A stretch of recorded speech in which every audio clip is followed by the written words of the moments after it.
My name is James E. Shelby, Shelby. I'm going into the Army at 26 years old, which is old for old men like me. Were you drafted or did you volunteer? I was drafted into the Army after 4 deferments. I kept getting deferments from my company, and that's what took me so long to get into the Army. Like I say, I was drafted, and I would not have joined the Army if I had any brains at the time. But I was glad I was drafted because I became a very important cog. I'm sorry. But I would not have gone into the Army if I knew how tough it was going to be. Where did you go for basic training? I basic training, I went to Fort Hays, Columbus, Ohio, and then to, no, that's, you got me stung there. I think it was like Fort Benning, wasn't it? And then I went to Fort Benning from there, and then from there I went to Fort Benning. Okay. And at Fort Benning, I later signed up for, because they asked me to become a second lieutenant in the American Army. I did go to OCS, Officers Training School, and I did stay in until the 12th week. And I found out in the 12th week that I was going to be deferred to Japan. I did not want to go to Japan because my precious wife was going to be pregnant soon.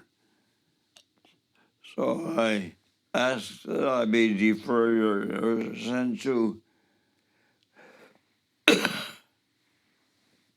regular work at the mills company, which I did, and I was released to the mills company, which I was working at before. Okay. Well, if I may interrupt you here, after you decided you didn't want to become an officer, I did decide I did not want to be an officer because my wife needed me at home. Okay. But you ended up in Fort Bragg, though, as I recall, did you not? Yes, from there, I went to Fort Bragg, and then I went to Fort Kevin.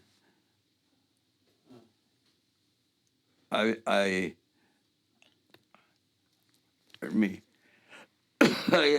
I'm sorry. That's okay. I just got a cough. Yes. Again, of all the times. Well, in Fort Bragg, it's my understanding that you went into airborne training there. That's right. Is I that was correct? airborne. Yeah. I went into the 17th Airborne, which is a new outfit. I did become corporal at Fort Bragg, and then I went to officers training school again. I did not stay there. I would be repeating myself. Okay. I did not stay at officers training because I had a chance to become master sergeant through the help of corporal, or through the help of all the colonels there. Yeah. There was a Colonel Stubbs, yeah? You mentioned a Colonel Stubbs that kind of took a liking to you. I didn't mention that I was liked at Fort Bragg, and I did have a good friend in Colonel Stubbs who told me to stay in because they needed me. I did stay in. Just a minute. Mm-hmm. I did stay at.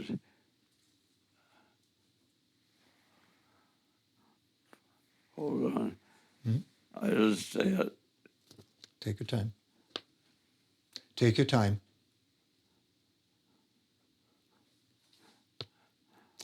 I did become a master sergeant through the help of other officers at the camp.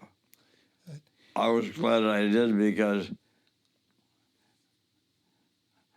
I won a lot of notoriety being in the 17th Airborne at that time. Now, when you were still at Fort Bragg, did you go through glider training?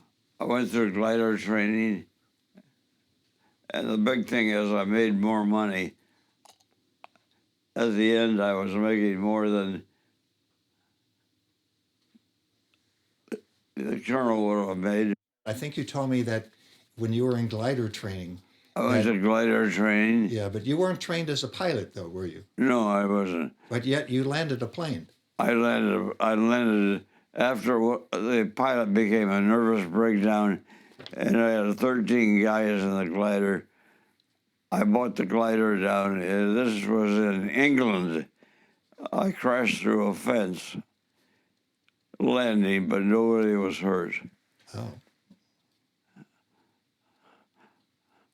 I had great notoriety with that relief of the people's lives. Sure. Well, how did you get to England? Did you fly there, or did you take a sail I went across? to England on a boat that was attacked by submarines, or going to be attacked by submarines on the Atlantic Ocean.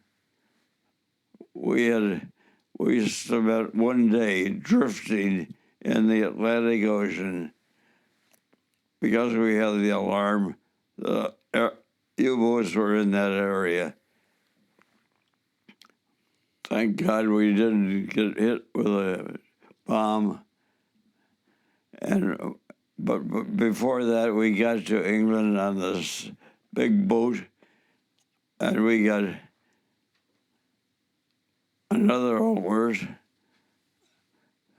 The U-boats were in the area, and that was 2 hours from England. We drifted for maybe 2 days in the Atlantic, and never did, thank God, get hit with any bombs. Yeah. Well, when you made it to England, where were you stationed? When I went to England, I was in Swindon, England, and we landed in Liverpool, England, and from Liverpool we were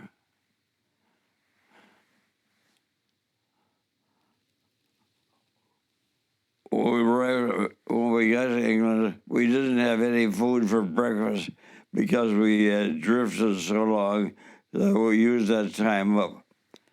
That night, when we got to England, we were getting off of the boat, and the glorious and beautiful Salvation Army was out there at midnight feeding thousands of guys donuts and tea. To this day, there's nobody as precious as the Salvation Army that saved our lives by feeding us. Okay. And Now, you had mentioned, again, when we first met, that on Christmas Eve of 1944, the Battle of the Bulge was already raging, and you were going to be flying over there. That's right. Can you tell us what happened when you took off on that flight? Well, we took off.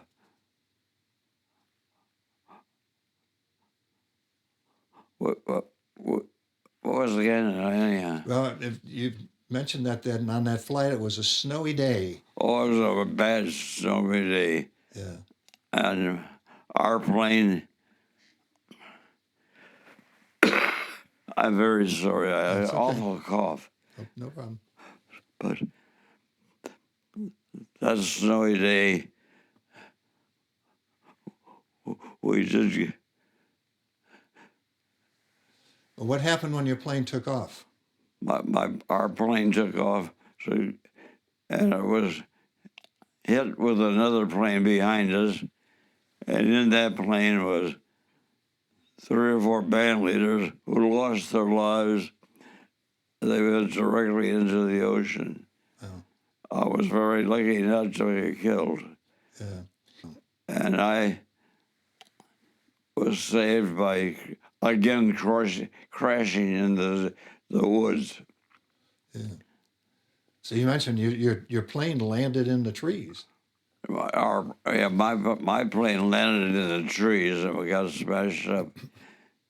And then we got picked up by the French underground and taken to St. Vith by truck. So that was after you had another flight then that went overseas. That's right. And you were supposed to land in Belgium, but you ended up landing in France. Huh? France. Yeah. Yeah. So we fought in St. Vith. We weren't supposed to with us where I landed, and I fought with the Free French. And at that time, I bought out a bottle of Gordon's gin I had in my coat from England. It was a pint size. The MP there challenged me with a gun to my neck, and to give him the password. I did not know the password, so I pulled out the bottle of Gordon's gin, and the two sergeants, myself, and those 3 friends, we kind of took the gin in hand and drank it that night. It was about the best piece of gin I ever had. So you shared the gin with the MPs? With everybody we had a party there Okay. during the war. All right. Well, after you managed to pass the security of the MPs, where did you go to? Where were you in the Battle of the Bulge? Do you recall what city were you fighting in? I stayed in St. Vith and waited for my outfit to show up there. They seemed to rescue me after they found out where I was. It was a mixed-up ordeal. Everything was mixed up in those days. And after, I'm very sorry. This darn cough is really bothering me. Anyhow, Were you wounded there in the Bastogne area? no, I was not wounded there.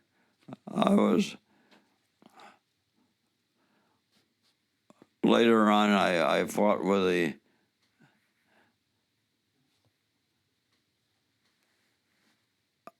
army with St. Bastogne, Bastogne, yeah. and I was wounded in the back from a 88 German mortar. That was after a Sergeant Welch and myself, Jim Shelby. I was hit with a mortar when I was putting out a yellow flag to let the American pilots know where we were. We had called the pilots and told them that our line was behind the yellow flag. But the Germans saw it and they did hit me in the back with a mortar. Well, what happened to you after you got wounded? How were you cared for? Well, I went to American field camp, and I was in deep sorrow. I cried. I was crying so bad because my back was hurting me. Were these hospitals, were they just tents? Just tents, Yeah. field tents, and doctors in there. I could not see them. Mortar had almost blinded me. So after that, I got in better shape, and here I am, showing you what happened and how it happened. What happened after you? How long were you in the hospital? Do you recall? I was in the hospital 3 days, 3 days. and it was they took me to England from there, and I started crying. I couldn't stop crying. I was hurting. Oh. So that's my life up to then. And after that, I was appointed by Major Stubbs to run a hotel in Evian, France. This hotel was a mammoth hotel. I had Was that experience while the war was still going on or after the war ended? after the war ended, I was assigned to this hotel, and I had a employ bunch of Germans and Americans, over 100 guys. The Germans had left 25 and the Americans had 75. I run this hotel for close to four years. And then it got back in an organization, and after that, it closed. It didn't close, but it put it back in somebody else's hands, but the Army. And I was lucky enough to have that experience of running. At the end, I had over 200 employees, and I had never had to pay money. It was all lend-lease. Well, let me bring you back, if I may, sir, to while the war was still going on. After you left the hospital in England, I think you told me that you somehow finagled the opportunity to get assigned to a command post. Pardon again? That you were assigned to a command post, and that you had General Patton stop by. Oh, yeah. General Patton. General Patton became my best friend. I don't know how, but he did. And I not to be bragging, but I did become a very good and master sergeant. I did do a good job, and I did make some money at the end being in a master sergeant. I came home, and they asked me to stay in the Army, and I said, no way. So that's what happens up to now. Okay. Well, I'm going to bring you back though to the war, if I may. It's my understanding that you actually went over into Germany while the war was going on, and you crossed the Ur River, So, and that was something on a Bailey Bridge. well, What is a Bailey Bridge? well, when we left England, we knew we were going to be in a tough battle through help of our own spies helping us. I did take probably 4 bottles of gin, about 5 or 6 fruit cakes, and all the stuff that goes with it, and cigars, Optimo cigars. We bought that with us in the trailer of the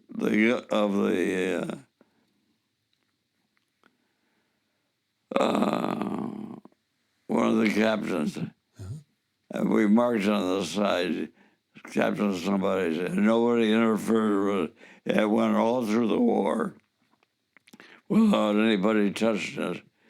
And when my son Jim was born in January 15th, I pulled out the trailer from the field and had a Jim and Shelby breakfast that morning. And when the guys come in to report to me, I offer them cake, fruit cake, Optimo gin, cigars, and other small food mixes. And we had it at 2 o'clock in the morning on the Our River in France. That was all my treat that I had saved all the way through the war. And I was real happy with it. And so was the Army.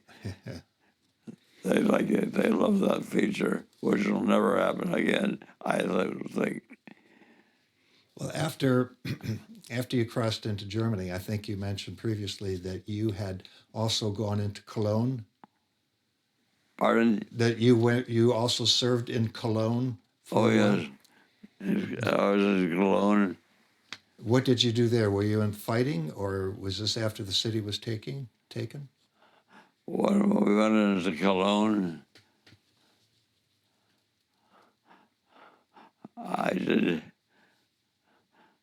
I'm just trying to remember what we did. I remember Cologne, yes.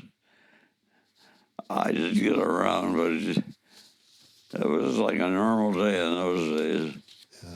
Let me ask you this. We met about a week or so ago, and I had the opportunity and the honor to meeting you and to hear your stories of your adventures in World War II. You had mentioned at that time that you were in counterintelligence in Essen. That's what you just showed me. Yeah, can you tell me a little bit more about that? All right.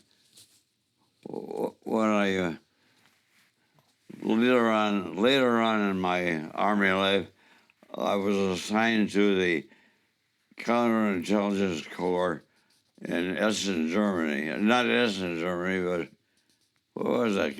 No, I think it was Essen, Germany. Essen, Germany, you're right. Yes.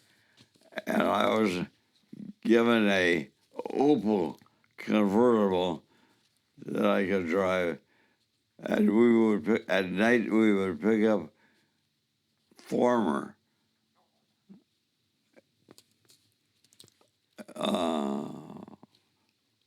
German spies, and we would arrest them, and I would take them to a compound. And one day we would pick up spies we had picked up the night before, German spies. And this one pretty lady asked me if I had ever danced at Euclid Beach, Euclid, Ohio. And I had danced there before, and I knew I was close to Euclid Beach. And she said she danced there many times with guys from Euclid Beach. And I was so surprised that this German spy would tell me that story. So she was sent over by Germany prior to the war. She was sent over by Germany to be a spy. Wow. Spoke perfect English and everything else, and a very pretty girl. Okay. So, yes, I did dance with some girls from there, but I never knew who the hell they were. So. Okay. Now, it's you told me a story before that I found very fascinating. That after the war, I think it was, you were in the Black Forest. Oh, yeah, many days after that encounter with the German spy, I was in the Black Forest with two other fellows that are kitchen chefs. So said if we got him a deer, he would have a dress and we could eat it. So we were hunting deer in the Black Forest, and we did not see a deer, but as we were going through the Black Forest, we saw smoke coming out of the chimney of one of these cottages. My driver stopped and knocked at the door, and the guy comes to the door with his hands up, surrendering. He got back to the Jeep. He said, I can't figure it out. The guy's surrendering. We found out when this was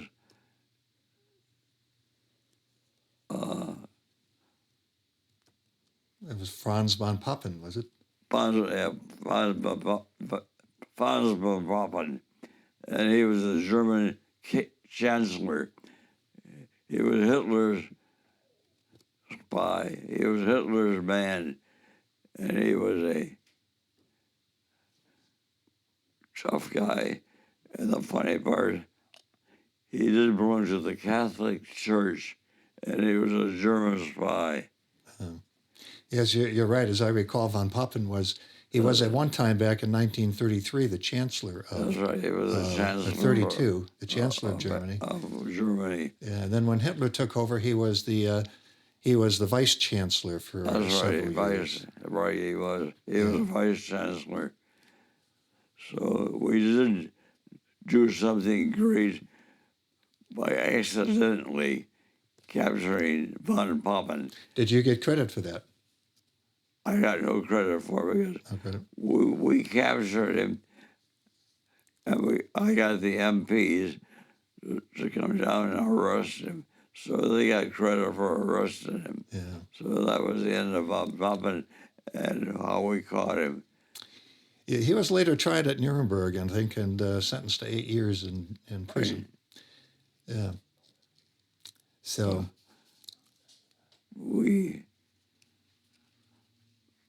I've got some not beautiful, but some good pictures of von Papen and his son trying to escape in the Black Forest.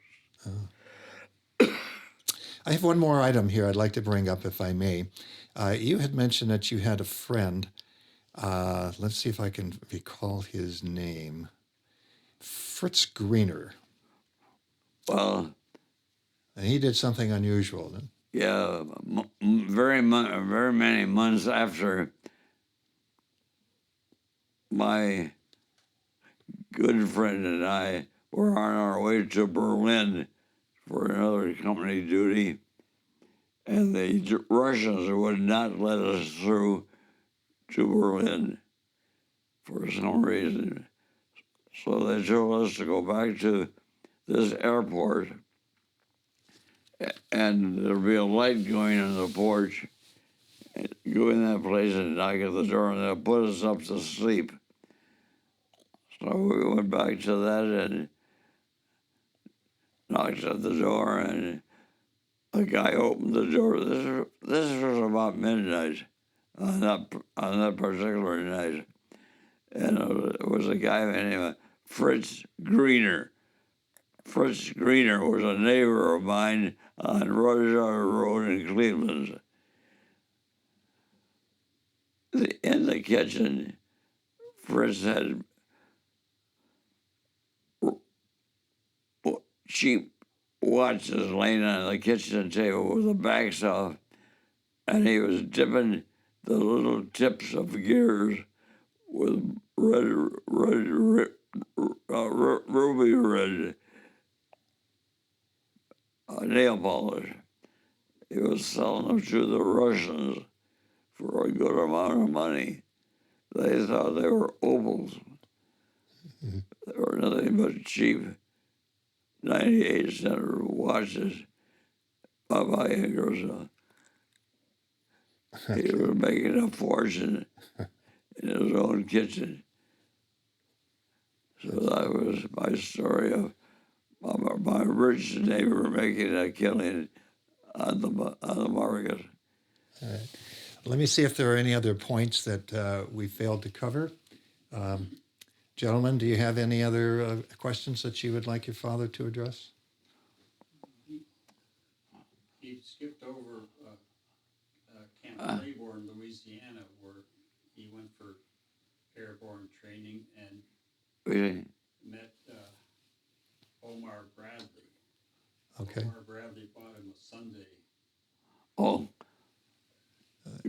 flashing back to the United States, Okay. when I first took basic training, I walked into a drugstore near New Orleans, and I was still in basic training. What was do you recall the name of the army post? Do you recall the name of the army post where you were having the training? That was Fort Claiborne, was it? Claiborne Okay. in Louisiana. Okay. And the place was jammed with guys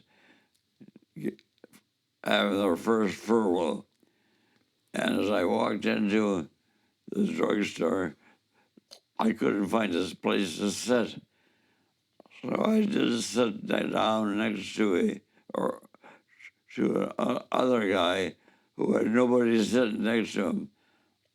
So I said, "Hey, buddy, you care if I sit with you?" He said, "Sit down, soldier." He said, "What's your name, soldier?" I said, "James Shelby." He said, "You're not James Shelby. You're private first class Shelby." I said, "I know I'm private first class. Is that my name?" He said, "From now on is your name." And it was Lieutenant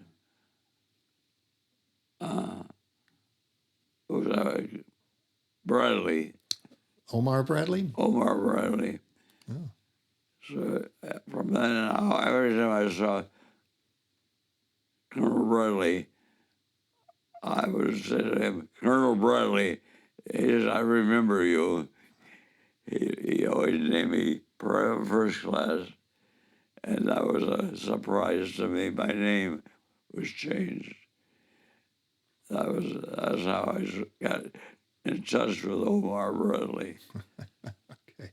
That's I had a number of experiences, and that was a main one. Thank you. Is there anything else? There's a lot more, but There's a lot more. I'm ready to. Right now, I don't have enough to fill anything up. Okay. Well, I think we have a lot of good information here, and perhaps the opportunity might arise where we'd be able to meet again and capture some of the stories that were kind of missed. But I want to thank you so much for your time. It was a pleasure meeting you, and certainly an honor meeting you and to hear your stories. I feel so great that I'm so bad that I have messed up this interview with my cough, but all of a sudden I just can't complete a sentence without coughing. I understand. Thank you, and thank you a lot, Okay. Jim Shelby.